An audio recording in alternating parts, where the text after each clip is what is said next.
अस्सलामुअलैकुम एवरीवन, मैं हूँ रेशमा। मैं वेलकम करती हूँ आपका तम्मोस किचन में। फ्रेंड्स, आज हम बनाएंगे रमज़ान स्पेशल चिकन की खास्ता कचौरी।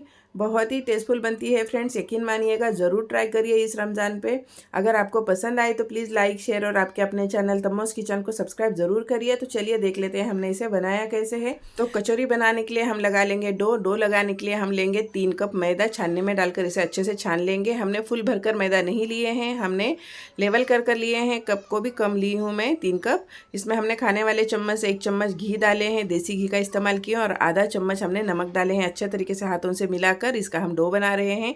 हम इसका एक सॉफ्ट डो बना लेंगे, हमें इसका थिक डो नहीं चाहिए, हम इसका सॉफ्ट डो लगा लेंगे फ्रेंड्स।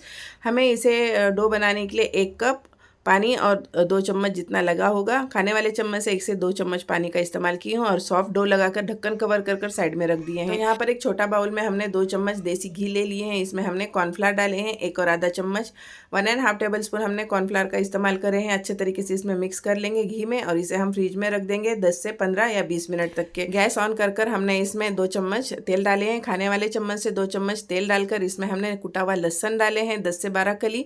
मेरी छोटी कली थी इसलिए हमने 10 से 12 डाले हैं। अगर आपकी बड़ी कली है तो 7 से 8 डाल दीजिए। इसमें हम हरी मिर्चें डाल देंगे 3 से 4। अगर आप ज़्यादा तीखा पसंद करते हो तो ज़्यादा डाल सकते हो। लहसुन हमारा फ्राई हो गया है, ज़्यादा फ्राई नहीं किए हमने, हल्का सा फ्राई कर इसमें हमने हरी मिर्च डाल दिए थे। इसमें हमने बड़ी साइज़ की एक चॉप की हुई प्याज ऐड किए हैं, इसे भी हमने अच्छे तरीके से फ्राई कर लिए हैं। प्याज हमारी सॉफ्ट हो गई है। अब इसमें हम डालेंगे श्रेड किया हुआ चिकन 250 ग्राम।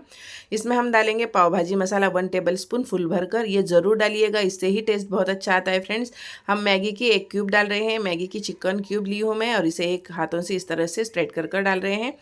फ्रेंड्स, ये मैगी की क्यूब में नमक होता है तो नमक थोड़ा सा ध्यान से डालिए। और हमने चिकन बॉईल करते समय भी नमक का इस्तेमाल किए थे। हमने 250 ग्राम चिकन लेकर उसमें आधा कप पानी डाल दिए थे, और फिर उसमें एक बड़ी इलायची यानी कि काली इलायची डाले थे, और नमक डालकर बॉईल किए हैं। अब हमने इसमें आधा चम्मच सुहाना का मटन मसाला डाले हैं फ्रेंड्स, इससे बहुत अच्छा टेस्ट आता है। अगर आपके पास जो गरम मसाला है वो डाल सकते हो। हमने इसमें ½ टीस्पून चिली फ्लेक्स डाले हैं। अगर ज़्यादा तीखा पसंद करते हो तो चिली फ्लेक्स बढ़ा सकते हो, अगर नहीं है तो इसे स्किप भी कर सकते हो। हरी मिर्ची थोड़ी सी ज़्यादा डाल दीजिएगा। हमने ढक्कन कवर कर ऐसे पका लिए हैं 2 से 3 मिनट लो फ्लेम पे। थोड़ा सा सॉफ्ट करना था फ्रेंड्स, इसलिए हमने इसे 2 से 3 मिनट ढक्कन कवर कर पका लिए। हमने नमक टेस्ट किए, हमको नमक थोड़ा कम लगा था, इसलिए हमने 2 पिंच इसमें नमक ऐड किए, अच्छे तरीके से मिक्स किए हैं। फिर इसमें हरी धनिया डालेंगे 1 मुट्ठी भरकर, ज़्यादा हरी धनिया डालिएगा, फ्लेवर बहुत अच्छा आता है फ्रेंड्स। इसमें हमने हरी धनिया डालकर मिक्स करे हैं, फ्लेम को बंद किए हैं और ठंडा होने के लिए फिलिंग को रख दिए हैं। अब हम डो देखते हैं, हमारा डो हो गया है सॉफ्ट। अब हम इसे निकाल लेते हैं। डो को निकाल कर हमने अच्छे तरीके से मालिश कर फिर इसके 2 पेड़े बना लिए हैं फ्रेंड्स, इस तरह से। अब हम इसकी बड़ी सी रोटी बना लेंगे। हम इसकी गोल रोटी नहीं बनाएंगे, जैसी भी बनानी है आप बना सकते हो, क्योंकि इसे हम रोल करने वाले हैं। हमने इस तरह से इसकी बड़ी सी रोटी बना ली है, और हमने जो साठा बनाकर फ्रिज में रख दिए थे, यानी कि घी और कॉर्नफ्लावर मिलाकर, वो अच्छे से सेट हो गया था, जम गया था। हमने हाथों से फिर से मिक्स कर ये रोटी पे अप्लाई किए हैं। अच्छे तरीके से हमने रोटी पे साठे को लगा लिए हैं। अब हम इसे रोल कर लेते हैं। टाइटली रोल करिएगा, और आटा हमारा ढीला है यानी कि पतला आटा है, तो ये थोड़ा सा चिपकेगा, लेकिन हमें इस तरह से ही आटे की ज़रूरत है फ्रेंड्स।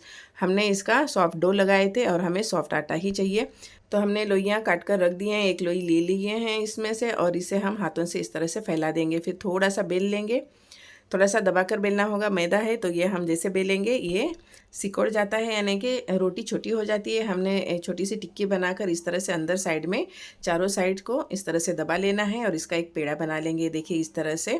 तो एक और लेयर आ जाएगी। हमने साठा लगाकर जो बनाए थे पहले रोल, उससे भी बहुत अच्छी लेयर आती है, लेकिन इस तरह से करिएगा, एकदम से खास्ता और जैसे खारी होती है ना फ्रेंड्स, उस तरह से कचौरी बनेगी। हम इसे अब हल्के हाथों से थोड़ा सा बेल लेंगे। अब थोड़ा दबाकर नहीं बेलना है, हल्के हाथों से बेलिए, या फिर आप हाथों से भी इसे फैला सकते हो। हमने हथेली पर ले लिए हैं छोटी सी टिक्की बनाकर, इसमें हम आप भरेंगे फिलिंग जो हमने बना कर रखे हैं। अच्छे तरीके से हम इसमें स्टफिंग भरकर इसकी बनाएंगे कचौरी। तो हमने यहाँ पर भरे हैं खाने वाले चम्मच से 2 से 2.5 चम्मच, यानी 2.5 टेबल स्पून जितनी इसमें स्टफिंग भरे हैं। और ये साइड लेकर अंदर साइड में, दूसरी साइड लेकर उसके ऊपर, फिर ये सामने वाली साइड लेकर आटे के ऊपर रखना है, फिर नीचे वाली साइड लेकर इस तरह से बंद करेंगे। आप चारों कोने को लेकर अंदर साइड में दबाना है ताकि ये खुले ना। देखिए इस तरह से पहले उठा लीजिएगा पकड़कर चारों कोने। अब इस तरह से अंदर साइड में कर लीजिए, यानी क्रॉसिंग साइड में भी आप इसे बंद कर सकते हो। ये देखिए इस तरह से हम इसे बंद कर लेंगे। तो चारों साइड को हमने अच्छे तरीके से बंद कर एक कचौरी बना लिए हैं फ्रेंड्स। हमने सॉफ्ट डो लगाए थे तो हमारी कचौरी ना ही खुलेगी तेल में और ना ही हमारी कचौरी से फिलिंग बाहर निकलेगी। देखिए इस तरह से हमने एक कचौरी बना लिए हैं। हमने सारी कचौरियाँ इसी साइज़ की बनाकर रख दिए हैं। अब हमने तेल गरम करे हैं। तेल को ज़्यादा गर्म नहीं करना है फ्रेंड्स। तेल हल्का सा गर्म हो जाएगा तो इसमें आपको कचौरी डालना है और लो टू मीडियम फ्लेम पे इसे आप फ्राई करेंगे, हाई फ्लेम पे नहीं।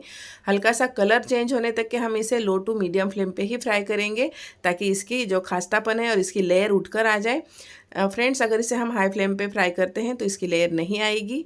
तो हमें इसे लो टू मीडियम फ्लेम पे ही फ्राई करना है। थोड़ा वक्त लगेगा लेकिन खाने में इतनी मज़े की लगती है ना फ्रेंड्स, इसे ज़रूर ट्राई करिए इस रमज़ान पे। अगर कचौरी की रेसिपी पसंद आ रही है तो प्लीज़ एक लाइक ज़रूर करिए और चैनल पे नए हैं तो सब्सक्राइब कर दीजिए। लेकिन फ्रेंड्स इस रमज़ान में मेरी रेसिपी ज़रूर ट्राई करिएगा। इंशाल्लाह इसका टेस्ट आपके फैमिली में सभी को पसंद आने वाला है फ्रेंड्स। बहुत ही मज़े की रेसिपी है, ज़रूर ट्राई करिए। इंशाल्लाह कल फिर मैं मिलूँगी एक नई रेसिपी के साथ। अपना ख्याल रखिए, सेफ़ रहिए। अल्लाह हाफिज़। अपनी दुआओं में याद रखिएगा। Thank you for watching.